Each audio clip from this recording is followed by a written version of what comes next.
Hello everyone and welcome back to the Rebellious Noise Pro Wrestling channel. My name is Scott and we are here for the instant reaction review for night one of WrestleMania 42. That's right, it's in the books and there is a lot to talk about. Some good, some not so good, and we're going to be diving into it right after this.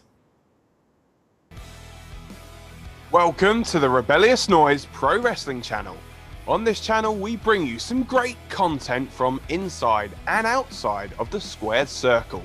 We will go through and offer some in-depth analysis of the biggest events of the year, as well as bringing you exclusive interviews with some of the industry's biggest names.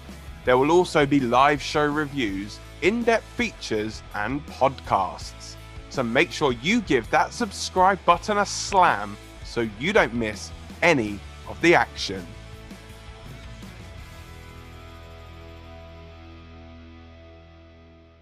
Alright, once again, welcome back to the Rebellious Noise Pro Wrestling channel. As I say, Saturday night's events are in the books.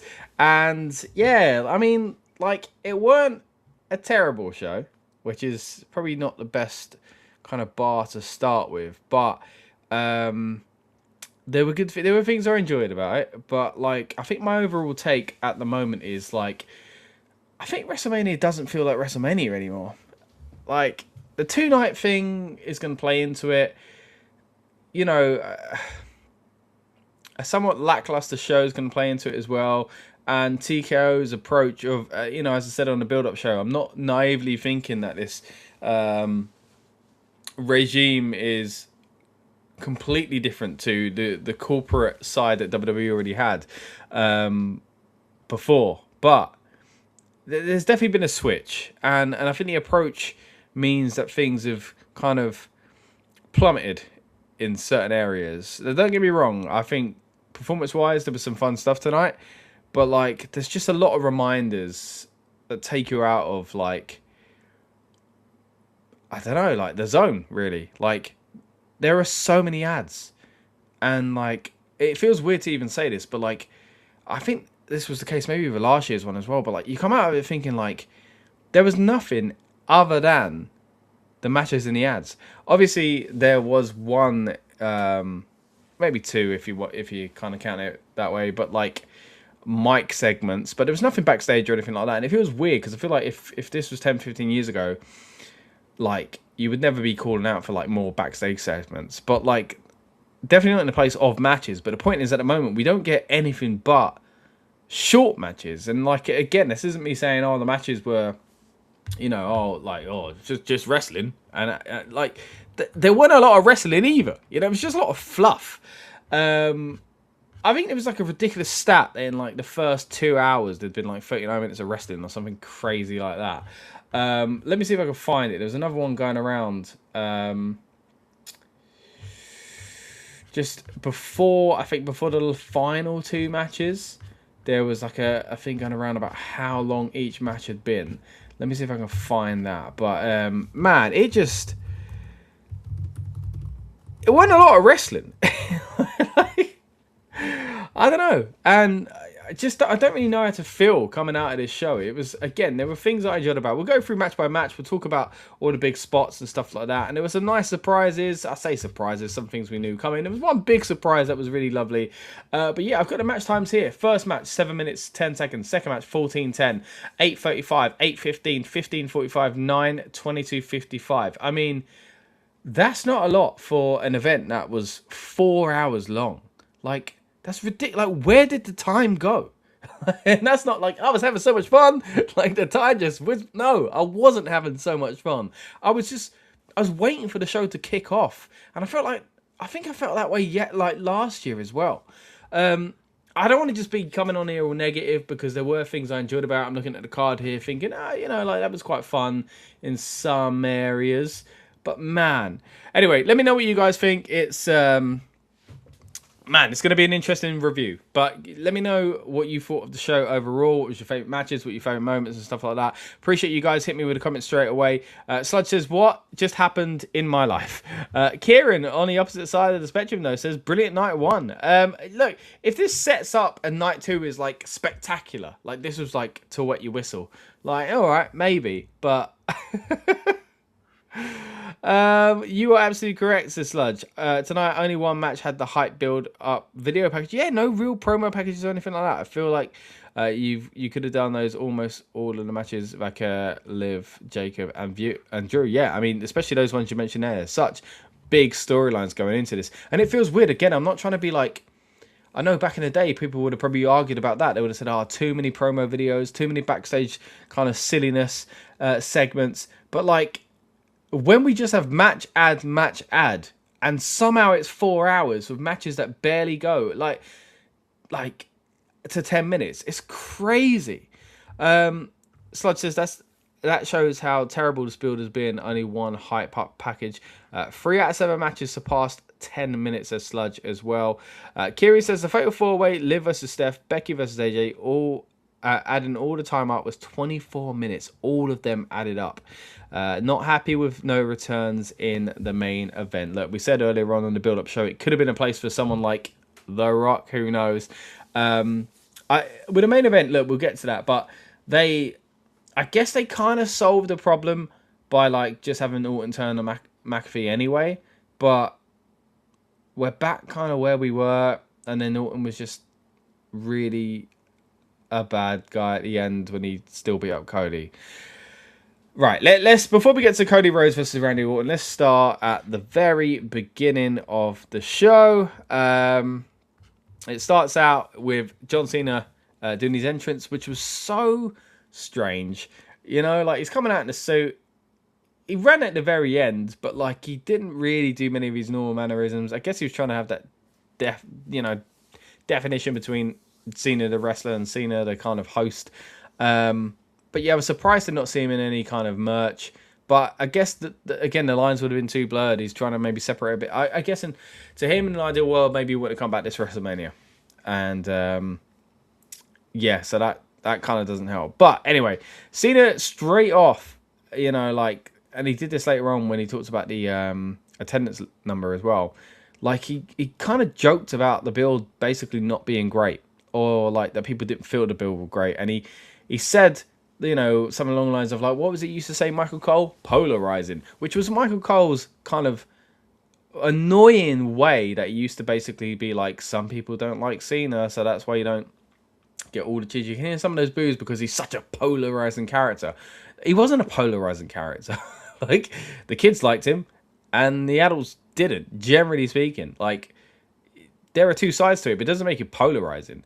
Like, it wasn't like half, like, it wasn't like a politician or where half the you know, population agreed with his politics and half didn't. It wasn't like that. It was just a silly cop-out way that Michael Cole used to say, you know, to give the reasons. And it, you know, might not be Michael Cole's fault. It might be fed that line, but you know, they never had the balls to turn Cena heel until they did it not too long ago. And you know how that went. To be fair, but yeah, it kind of like, it was weird that Cena alluded to that like straight away. Again, it was just another reminder that they were like, hint, hint. We know you're not happy. Like, it was such a weird thing to like, if you're not going to fix it, like, why acknowledge it? Like, it's like, we're not really the bad guys, it's them out there. Like, I don't need that from this previously billion-dollar company before TKO even come into it to try and look like they're plucky underdogs that are being told what to do. Like, I'm sure there is kind of management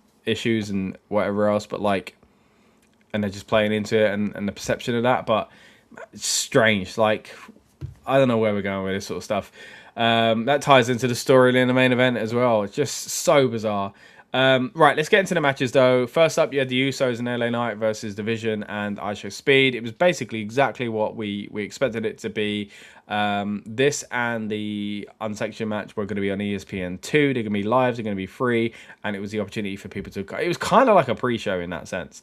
We're talking about missing the pre-show, and this... I guess it was kind of treated like that. And even when they promoted tomorrow, they were like, these two matches are on ESPN, the main channel this time, for free. And then the rest of it's on WrestleMania properly. That's what it kind of felt like. Anyway, the Usos come out with a big entrance. Quite fun.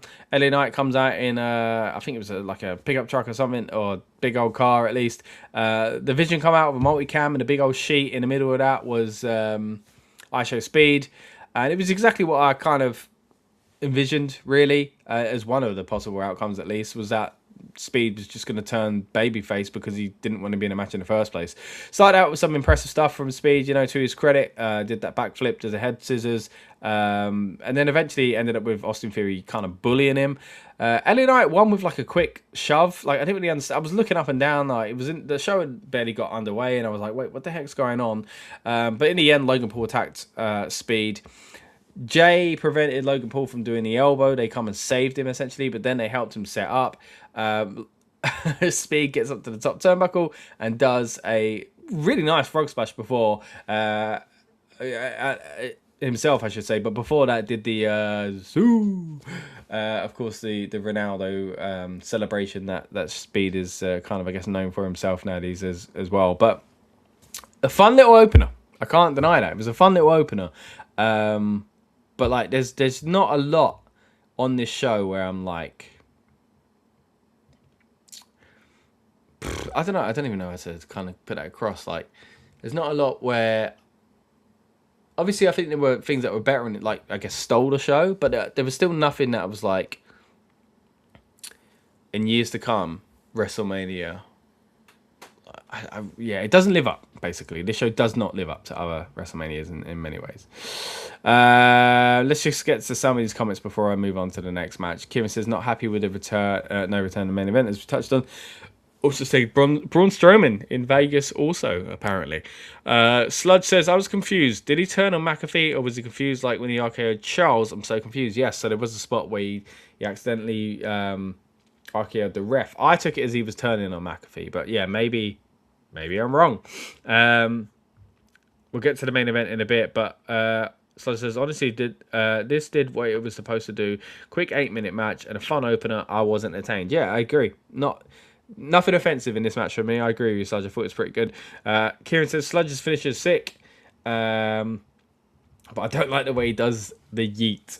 But yeah, generally speaking, it was a fun little opener. Gets these guys on the card. Yes, the Usos should have probably been a tag title match.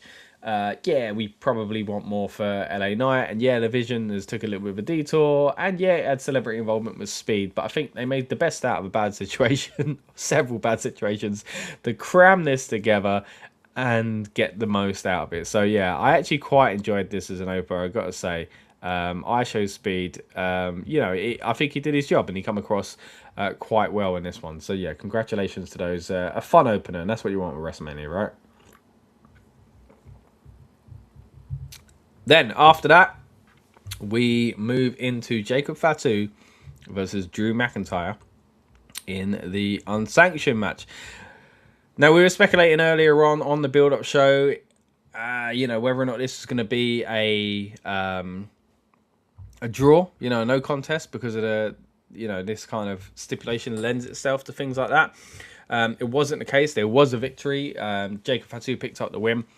He came out with some fire, and then you had Drew McIntyre coming out with a big entrance as well. I guess Angela's back now, cutting up the stage and kind of helping Drew get onto the ramp. Of course, Drew's old sword didn't look like the same one, but maybe it was.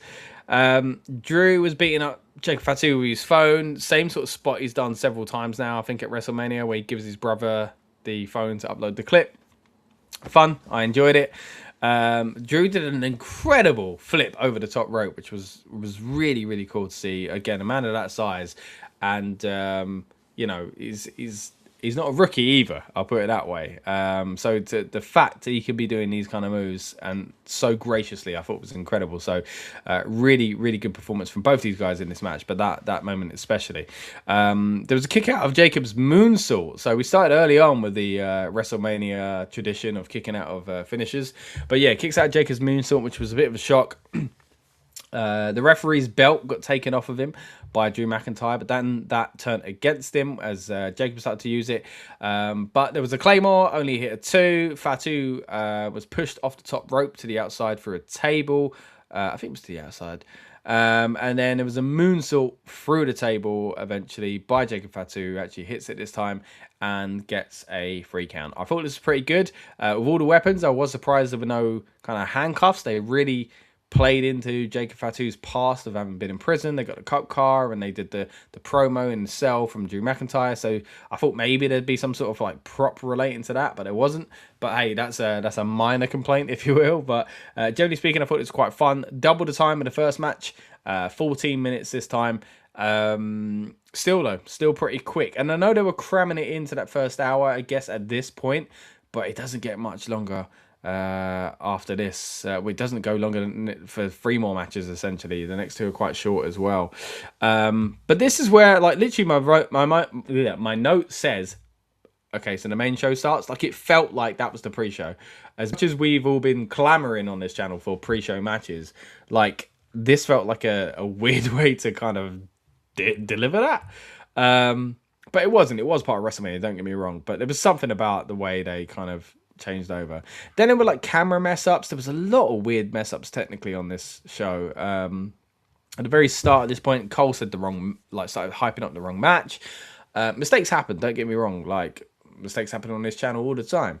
And I thank you for sticking by us, despite those. But, like, there were, just loads of times where the camera just went really wonky. It was like, I don't know, like, maybe it's just something was going, I don't know. I really don't know. There's been a lot of that, I feel, on these big shows over the past few years as well.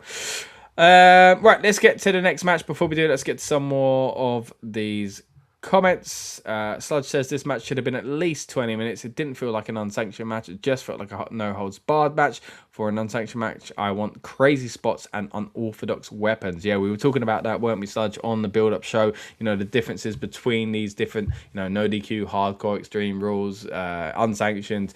And, you know, we did have a little bit of a stab at it, didn't we? We tried to look at how they do differentiate sometimes in their booking. And as you say there, sometimes it does have those kind of unorthodox weapons and kind of crazy spots. I mentioned on the build-up that they could have ended it in a draw if both guys kind of fell off a balcony or fell off the Titantron, off the stage. But yeah, they didn't go with that. I'm not saying I wanted people to kind of put themselves at risk. I'm just saying I kind of get where you're coming from here, where like it was fun, but like it was unsanctioned anyway. Sludge says I want to see something different in one of these matches. New weapons, unique spots, but this was very entertaining for a no-holds-barred match. Some cool spots though. Yeah, see where you're coming from there. This is also where we should have got our first video package, says Sludge. Yeah, really confusing. Again, like the lack of video packages on this show. Like, as Lucas said, as much as like he was saying on the stream earlier on, like sometimes it's too heavy on the kind of, oh my gosh, this has been a story that's been brewing for 10 months. It doesn't all need to be like that. But a lot of these feuds are. So, highlight that. The only one that really did it, from what I can remember, is the promo package at the end for Cody and Randy, which was good.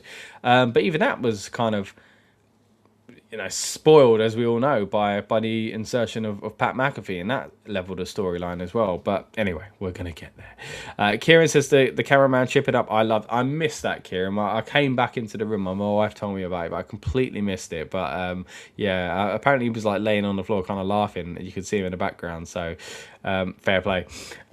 Next up, we did get the Tag Team Championship match of the women's division, and as speculated for just over a week or so now, Nikki Bella was unable to compete. Now, this speculation really ramped up on Friday night when there were stories breaking that she would be out and she would be replaced by a returning Paige. But then last night at the Hall of Fame, she basically said, yeah, I'm all right, don't worry. Then she came out on a crutch. I said, I've been trying to make it. It's just not going to happen. But I've got someone to take my place. And it was Paige. And there was a great reaction. It was a great moment. I felt really pleased for her. Yes, we've seen her in AEW. We've seen her wrestle, which in itself was incredible considering what she'd gone through. But to see her back in WWE and have a match in WWE at WrestleMania was amazing as well. So I'm really, really pleased to see her back and healthy. Her, Daniel Bryan, Edge, like, what incredible stories. It's amazing to see where how they all were they all managed to come back. Very emotional. So really, really pleased to see that. Now, the match itself, like, it was alright, but another example of, like, it just felt so rushed. This apparently was 8 minutes and 35 seconds for 4 teams. There was 8 people in this match. One of those had come back after being away for years, and the best you could give them was 8.5 minutes. Really, really frustrating.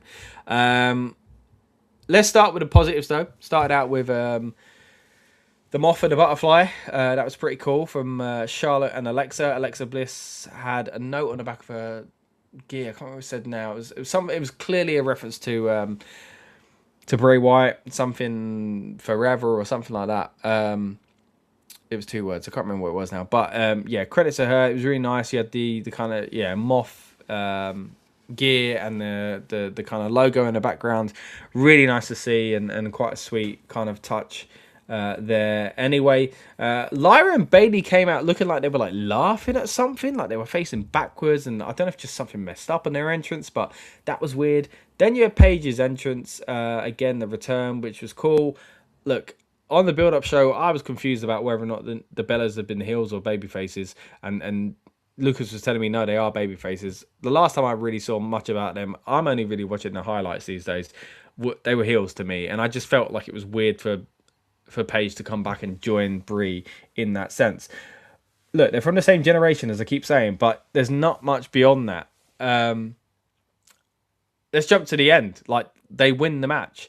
And I'm happy for Paige.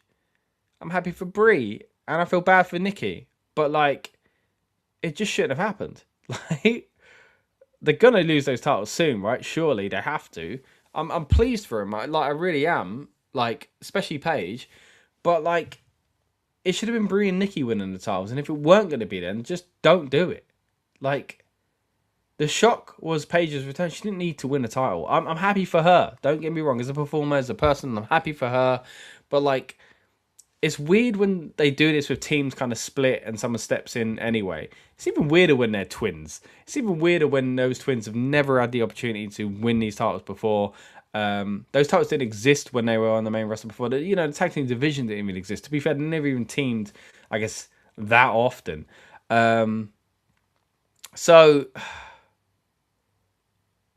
yeah, like, it's just a real disappointment for me. Because I think, like, if they do it now, like, Bree's won it twice anyway, and Nikki would always have only won it once, if they even manage to do it for the two of them now. So they might even do a weird thing where Nikki attacks Paige and somehow, like, when they throw the titles around as if, they mean nothing. They might even do like a weird storyline like that where Nikki doesn't even win the title but she's the champ. They've done weird things like that before. But I hope not. But yeah, it's kind of frustrating to me. As happy as I am for Paige, I just... The whole point surely was for the Bellas to become tag champs. Like, to have it on their CV and make those titles have that lineage as well. Like, so yeah, kind of disappointed in that sense. But like, again, nice moment. Rampage, Cradle DTT by Paige to pick up the victory. Good for her. Like, a moment in itself. But long term, I don't get it. Let's get some more of these comments before we move on to the next match. Sludge says, I feel so bad for Nikki, like the Bellas deserve the belts. It's a shame that injuries happen, which have affected a lot of this year's Mania, which is, yeah, that's a good point. Love the moment, but feel bad for Nikki. Yeah, I think we're on the same side there, Sludge. And it didn't look like she was hurt. It just looked like they had a hand or crutch. She didn't need those crutches. Yeah, I think it was a leg injury, wasn't it? I love the gear from Alexa and Charlotte's a Sludge as well. Also, I've never heard the theme, but I sort of like the Irresistible Forces theme song. Yeah, speaking of entrances, they had a cool entrance, like coming out with a bit of an homage to Demolition, who just went into the Hall of Fame as well. So yeah, really cool to see that. I would have give it to Bayley and Lyra. I don't like the winner at all, says Sludge. Yeah, like I was saying on the build-up show and on last night's weekend kickoff show, like, for me, just... if it weren't the Bellas, just keep it on the champs. There was no reason to take it off them. I think they just wanted the moment. But yeah, we'll see where we go with this one next. But yeah, not all negative though. Like, there were some positives in this, and it was nice to see Paige back. Next up, we've got the IC title on the line. AJ Lee defending her gold against Becky Lynch. And what do you know? It's another match that's barely over 8 minutes. 8 minutes, 15 seconds. Like, terrible. And talking of terrible, oh my goodness. The Wonder Years. That entrance was awful. And I feel so bad for everyone involved because I don't feel like it was Becky's decision to make a mime. And I don't know if the band would have wanted to mime. But then again, WWE have always had live performances anyway. I know the argument is that some of them haven't gone well. And maybe something was not going well in rehearsals and they decided to mime. Maybe there's a technical issue. But my goodness, was it embarrassing. First of all, they came in late. Right, the intro of the man comes around, and at first I thought, well, that's clearly mimed, right? It sounds exactly the same as the entrance song, and it was delayed. So I thought, all right, well, they're just miming the first bit because they wanted to get that. You know, like it's like doing Cody's wrestling. There's more than one royal family, and you know, being like, oh, if he says it live, it won't sound the same. So all right, but then when the song kicks in, like downstate play, right? That's how I'd kind of see it. And then the Wonder Years did not play. From what I took of it anyway. Maybe I'm wrong, but to me, they seemed like they were miming the whole time. And maybe I was just swayed by the intro clearly being mimed and they were playing a little bit. I don't know. But to me, it sounded suspiciously perfect. And exactly like the entrance song. And they weren't moving in the way that you'd expect that sound to come out of them, essentially. So it was rubbish. I feel bad because A, I really like the song.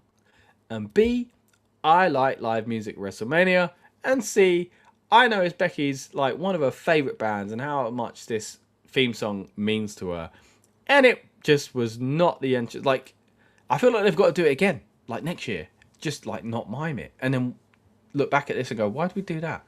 But again, maybe there was a reason behind it. But to me, man, it was one of the most annoying things about the entire show for me. Sludge to see, this is where Paige should have returned. We would have had this moment and this match just happened. Yeah, we talked about Paige maybe returning on Raw, right? And kind of facing the winner of this, who is now Becky Lynch. Great song, bad performance, says Sludge as well. Yeah, I'm not happy with that. Let's get into some of the notes about the match itself. Well, you know what? There was another entrance. Let's talk about that. AJ Lee had a nice entrance as well. Most of this show is about entrances. So I feel like most of my notes about entrances because the matches were so short. AJ Lee's entrance was lovely. All the little kids skipping around. Did you notice one ran to the back at the beginning? Bless him. I don't know what happened there, but a nice little entrance there, and kind of just that visual reminder of like these women are heroes to people and inspiring. So that was really nice. The match actually felt like it was Becky Lynch versus is it Jessica Carr, the referee? She had a bee in her bonnet about her the whole time, and again the match was only 8 minutes long, so it was probably about 4 minutes of that, to be fair. Getting towards the end of the match, because again not much happened. There was a Black Widow, a hair pull from Becky Lynch, nice heel move there, and she removed the pad. The referee got sandwiched in between them on the turnbuckle. The head goes into the turnbuckle of AJ Lee, and then there's a manhandle slam and the 3 count to pick up the victory. She finally defeats the ghost that is AJ Lee and finally gets back the Intercontinental title. It's third time for Becky Lynch, and yeah, I don't see it being a long reign. Again, I feel like she could lose it on Raw. I feel like Paige would have been a great surprise there to do it. But maybe it'll be someone else. You know, there were talks earlier on about maybe Sol Ruka. It's a big jump up for someone like that at this moment. But yeah, I think keeping it on Becky for a long time is probably not the way to go. But for the 8 minutes they got, it feels like I'm talking about the Divas era now. Like, don't get me wrong, they got less than 8 minutes, but it feels similar to that. For what they got, I think they performed quite well. Man, I need a drink. Next up, let's move into probably, maybe I'll say it, match of the night. Really enjoyed this. 15 minutes, 45 seconds. Not the longest match. Kind of a Raw type match in some ways. Getting back to the entrances, Seth comes out with a smoky jacket, a mask, and black eyes. He had, as in his eyeballs were black. Not they'd been punched yet. And the jacket was cool, like the holes in it, so the kind of, I guess it was like dry ice or something, the smoke was coming out. Then he'd move it and it came up, it flapped out. That's pretty cool. He had a mask on, which the camera missed taking it off. I don't know if it was on purpose, but it seemed like a bit of a production mistake again. Gunther's entrance was alright. I thought there might be something fancy, like an orchestra. There wasn't. He had career killer in big letters on his entrance graphics. Straight away destroys him, by the way. Hits him with a powerbomb, and Seth's not looking good from the get-go. Seth does start to kind of find his feet again on the outside. He starts throwing chairs at Gunther from the outside, and I thought, hold on a minute, is this no DQ? What the heck's going on? Oh, wait, the bell isn't rung yet. It does ring eventually when I get back in the ring, and a lot of back and forth. Quite a fun match. Your typical thing at WrestleMania again, where they start relying on things like kick-outs of moves and stuff like that. There's a kick-out of a pedigree, which turned into a stomp. So there was a pedigree, then a stomp, I should say, and then Gunther kicked out of that. There were 2 dives from Seth to the outside. It goes for a third. He's caught by Gunther. He hits him with a power bomb on a couple of power bombs on the outside as well. One on the outside of the ring, and then I think one on the announce table, which I think might have buckled for the second one of the night. No, maybe it didn't actually, because then there was a pedigree on the table, weren't there? And it didn't break then either. Or maybe it did. But either way, there's a pedigree on the table. Then there was a stomp on the table. A lot of table stuff. And this is, to be fair, at the same point, they're still on the outside, and Seth, as soon as Seth got up, I was like, oh yeah, Bron Breakker's coming out now. And he did. And what do you know? The camera kind of just, it wasn't the best camera shot again. There was a spear, and I'm glad Bron Breakker come back. It was a nice return. Expected. I was hoping that's what they would do. I was hoping they'd bring it back to the Division, because as we were saying on the Weekend Kickoff show, as we were saying on the build-up show, this surely isn't what they had planned for both these guys. I was surprised to hear Heyman kind of say that the plan would have been, I think it was Bron Breakker versus CM Punk and Seth versus Roman, which I'm kind of shocked by Seth versus Roman. I don't see why they would have done that. It's kind of similar to last year, how they had the triple threat and 2 of them are still in it. It would have been the other 2, I guess, or one of the others with Roman. Wouldn't have been a fan of that. And what the heck would that have meant for the Vision? I mean, that makes sense if he was still in the Vision. Maybe that's more like what he meant.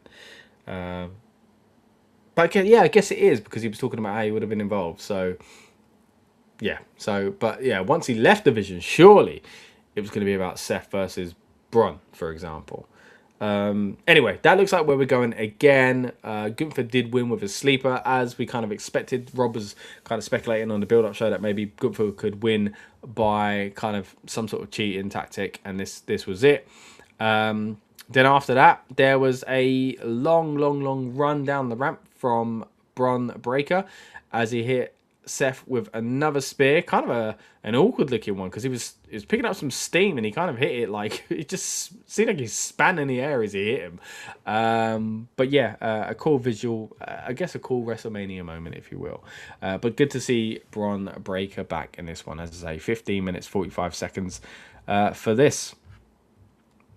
Definitely match of the night by far, says Sludge. Yeah, I agree. I think I'm going to commit to that. I did enjoy things about Cody and Randy, but I think Gunther versus Seth, as I think expected before we went into this show. I think that was match of the night. But let me know in the comments, guys. Did you enjoy this match the most? What was the match of the night for you? And what did you think of WrestleMania Saturday overall? Of course, we'll be back for WrestleMania Sunday content, where we'll have the build-up show, getting you hyped up and in the mood for night 2 of the PLE. But at the moment, we are recapping everything that went down on night 1. If you're watching live or on demand, or as part of the replay section on that build-up show, we appreciate you.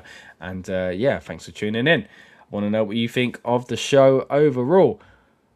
The 6th match of the night, was Stephanie Vaquer defending her Women's World Championship against Liv Morgan, who again, most of my notes are about entrances, and it's not because they all had massive entrances, but they had cool entrances, different entrances.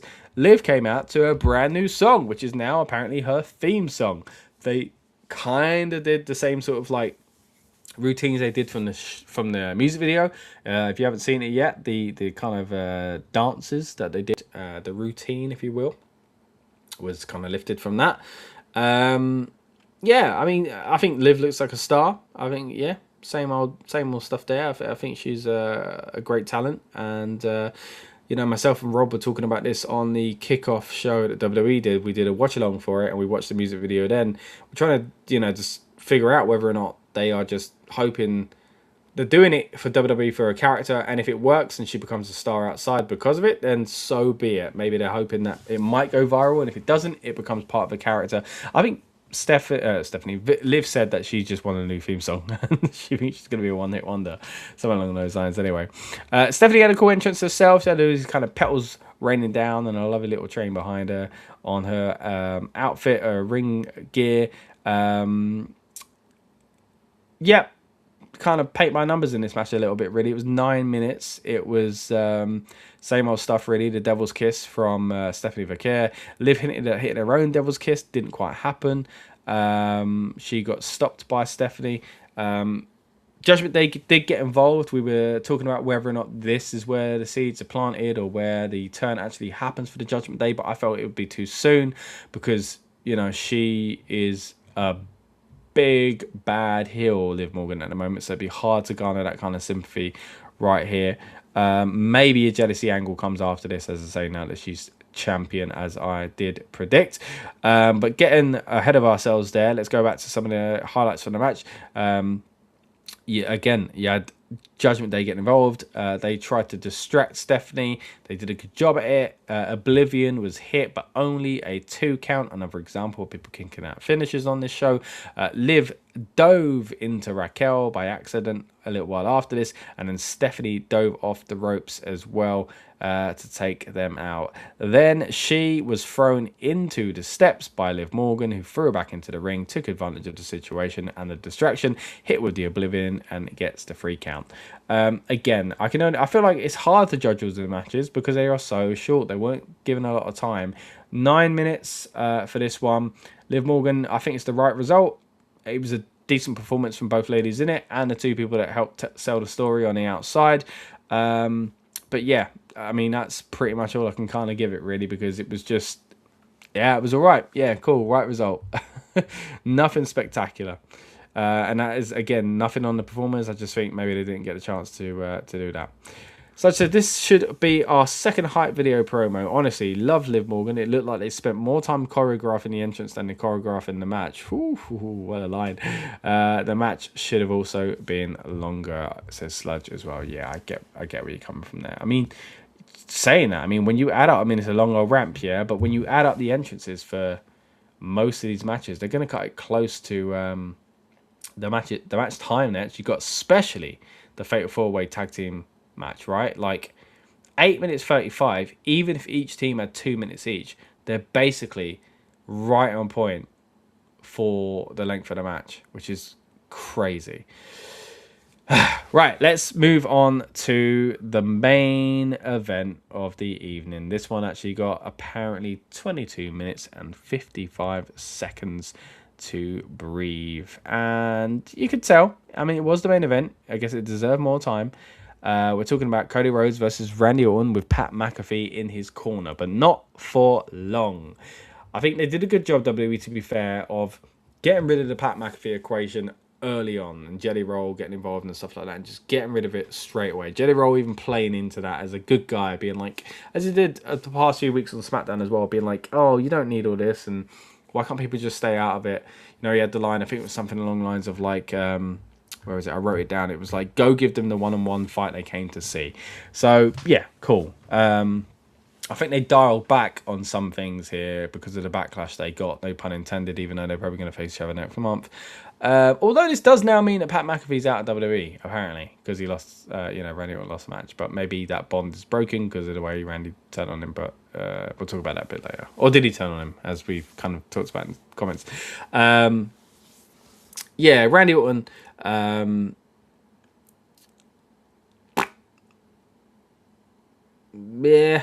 I mean, he kind of wasn't really involved at the start. I mean, to be fair, I mean, it started out, let's go with the entrances again. Cole putting over Pat as a heel.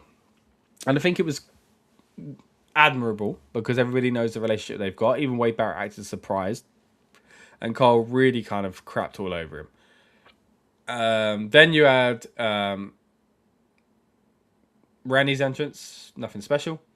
Cody's entrance was pretty cool. He wore a new jacket and a new mask, which I thought was really cool.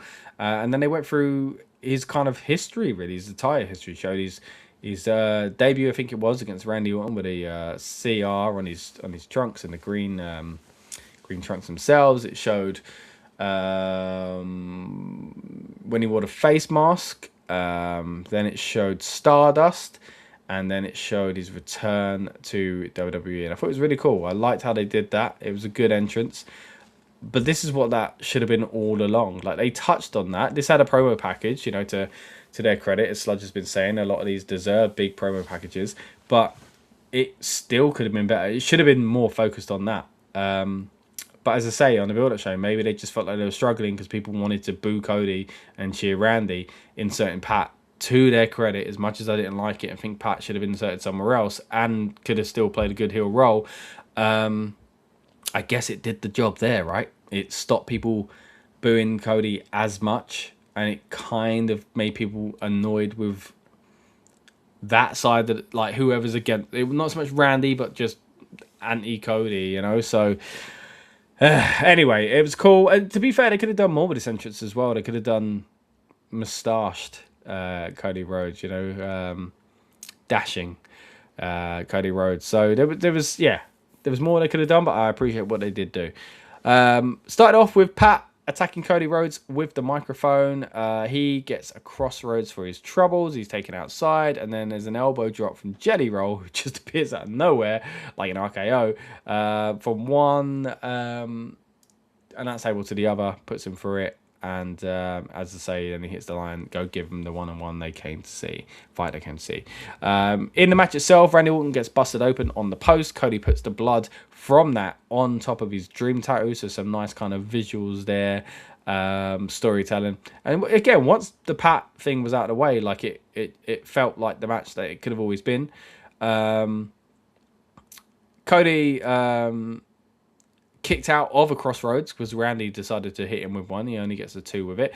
Cody therefore decides to hit Randy with, so with his own medicine as well. Hits him with an RKO. You guessed it, only gets a 2. Then a little while later, Cody is measuring for a crossroads, I think it was. And then instead, there's a shock RKO out of nowhere. Once again, only gets a 2.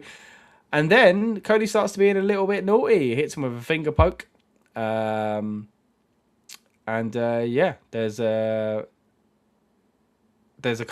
shenanigans because the ref starts going down and stuff like that.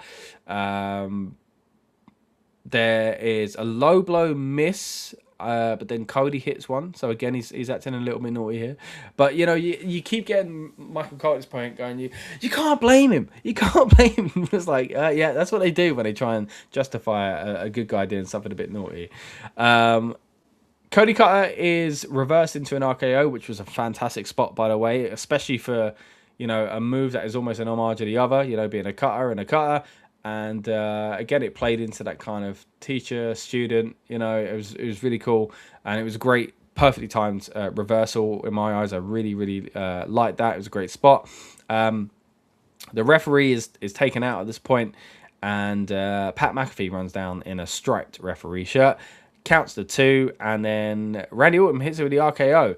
Now, he'd already hit the referee with an RKO, as Sludge mentioned earlier on, and he kind of like just seemed to be, because of the finger poke, didn't really know what was going on. He then hit, as I say, Pat with a finger, not with a finger poke, with an RKO. I took it as he was turning on Pat, but maybe I'll have to watch it again. Because at the end, he was a naughty boy still. Like, Cody Rhodes was... I've just got a text from a mate that says Commercial Mania talking about this show. Yeah, Cody Rhodes hits the crossroads, gets the 3. Like, fair enough, yeah, he won. If it was me, I would have given it to Randy Orton. If we didn't do all the Pat stuff, even more so. And then after the match, like, I thought that was it. I've started setting up for this stream, and then I was like, wait, what the heck's going on? Randy Orton was attacking him. So, yeah, he's jealous, basically. You know, Cody holds up the title. Randy yanks it out of his hand. I think he must hit him with an RKO at that point because he gets him down at some point. Then he hits him with a punt. And it's like, punts are, like, not something you see, really. I know a lot of people were looking at Pat and Randy being like, oh, 2 punters, a couple of punts. But, yeah, I was shocked they didn't play into that, really, because of who Pat is and what his career was. And that they did it after the match. Like, it weren't flirted within the match. It weren't really flirted with in the build to the match. It was after the match. So what does this mean now then? Randy Orton's going to go... Are they going to just do the match they should have had before? Is it now going to be Randy Orton as a heel? Like, do they feel like they cemented him as a heel because of the Pat thing? I mean, again, I said it on the build-up show. Is that what this was all along? They just felt like Randy was going to get cheered too much and they needed to really, like, annoy people. Maybe it was a month too late. Maybe they should have done this at Elimination Chamber so that by the time we get to WrestleMania, Pat's out of the picture and it's just like they've established Randy is more of a heel, and that's what they're going to do now. Maybe that's what we're going to do when we go to Backlash. Maybe we're going to get the one-on-one proper kind of legacy type thing. But you know, it was all about WrestleMania for me. This match it's been a long time coming. I said a long time ago that Randy Orton should, in my opinion, should have turned on Cody Rhodes, and that would have made him a bit more kind of evil. Do you know what I mean? So I know it's always hard with a legend like that, and again when people are slowly turning against Cody anyway. But yeah, I just think there's definitely a different route to take here. Sludge said this match should have also been longer. Oh no, that was about the Liv Morgan one. And then said best entrance night, actually really cool. Props to them. Love the entrance for Cody. Yeah, I thought it was a really good entrance. It was probably the most spectacular entrance, wasn't it, Sludge? But yeah, that brings it up to the end of the show. There was a few other things that happened on the show, like we saw the Danhausen blimp. That was pretty fun, even though Danhausen wasn't anywhere to be seen. Maybe he'll show up at night 2, but like not even like showing legends back. Oh, you had the Hall of Fame bit. Yeah. And then probably like the best thing about the night was the announcement of Bianca Belair's pregnancy. I mean, congratulations to her and Montez Ford. Really, really great news. I really like seeing his note as well. Of course, he came out to give the attendance first of all. He said it was 50,816. And then said with the announcement of the baby, there was now 50,817. So I thought it was quite a sweet note. Really, really weird that Montez Ford wasn't there. Like I've seen a picture of them online, and she's wearing the same clothes, so it must have been taken today. But like, you know, him kissing her stomach and belly and that. But like, why couldn't he have like maybe not done an entrance? But why couldn't he have been behind the barrier and like hugged her? Do you know what I mean? Like it was just. That was strange to me. But, man, great news. Like I say, I don't want to put a downer on that. Really, really good news. She came out. I joked to my wife saying, is she going to announce she's retiring because of her finger injury? And I'm not trying to downplay her finger injury. I know it sounds like it was pretty gruesome. I mean, about a year ago, we were like, really, her finger? Like, what the heck's wrong? And how's she been out for so long? And there was all these rumors about, like, things going wrong with her recovery and I think the surgery and stuff like that. But, like, look, even if they chopped her finger off or her hand off, like she could carry on wrestling. So my point was more like, if she retires over this would be quite silly. It's not saying it doesn't hurt, and she has to go through a lot. But you know, when we look at people like Paige, Daniel Bryan, Edge, and that turned around, of course, I thought, what's she doing here? Because Rob in our group chat as well said the same thing. Like, I thought she was going to announce she was retiring. Like, I didn't know what she was doing. But no, thankfully, it was a much nicer announcement. And it does mean, of course, that she's going to be away for a little bit longer. So absence will make that heart grow fonder, as they say. And look, man, she was in danger when she was around before of being the John Cena where she's kind of ironic that she's in the ring of Cena, right?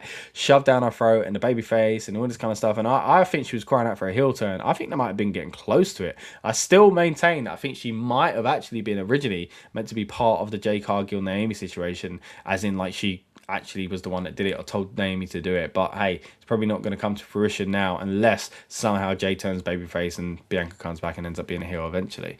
But yeah, I was really shocked because I was like, why here? What the heck is she doing? Like, why is surely night 2? She's going to attack. It makes perfect sense now, right? But yeah, she came out to make that announcement, which again was really nice. So congratulations to Bianca Belair and Montez Ford. And yeah, just looking forward to that next stage of good news, really. So yeah, well done to them. But yeah, let's wrap up here, guys. It's a nice note to wrap up on, right? Considering the the negative points about the show. Look, I've come around to it. We're about 50 odd minutes into the stream, and it weren't a bad show. It just weren't a great show, and it weren't WrestleMania worthy, in my opinion. There were some good moments, like Paige's return, great, but there's like an asterisk on all, even the good moments. I feel, like, did she need to win the title? Like it's frustrating for the Bellas, or for fans of the Bellas. Even if the Bellas are fine with it, like I just think it muddies the waters there. The IShowSpeed stuff, like, it was always going to be that, and that's okay, and it was fine.